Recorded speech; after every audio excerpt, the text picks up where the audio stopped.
कोल्हापुरातील नागाळा पार्क परिसरातील एका खासगी रुग्णालयात 15 वर्षीय मुलगी उपचार घेतेय. बुधवारी रात्री या मुलीचा जबाब घेण्यासाठी शाहूपुरी पोलीस ठाण्यातील पोलीस नाईक चेतन घाटगे गेला होता. यावेळी त्यानं पीडित मुलीला आपला मोबाईल नंबर देऊन तिच्याशी लगट करण्याचा प्रयत्न केला.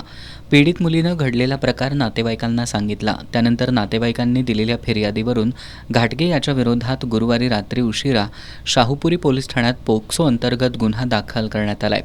यापूर्वी सन 2019मध्ये राजारामपुरी पोलीस ठाण्यात सेवेत असताना घाटगेवर विनयभंगाचा गुन्हा दाखल झाला होता. त्यावेळी त्याला सेवेतून निलंबित करण्यात आलं होतं. मात्र न्यायालयाच्या निर्णयानंतर त्याला पुन्हा सेवेत रुजू करून घेण्यात आलं. त्यावेळी त्यानं राजारामपुरी पोलीस ठाण्याचे तत्कालीन सहाय्यक पोलीस निरीक्षक रवींद्र कदम यांच्यावर आक्षेप घेत तक्रार दाखल केली होती. दरम्यान गुरुवारी रात्री उशिरा गुन्हा दाखल झाल्यापासून संशयित घाटगे याचा पोलीस शोध घेत आहेत. मात्र आज सायंकाळी उशिरापर्यंत तो मिळून आला नव्हता.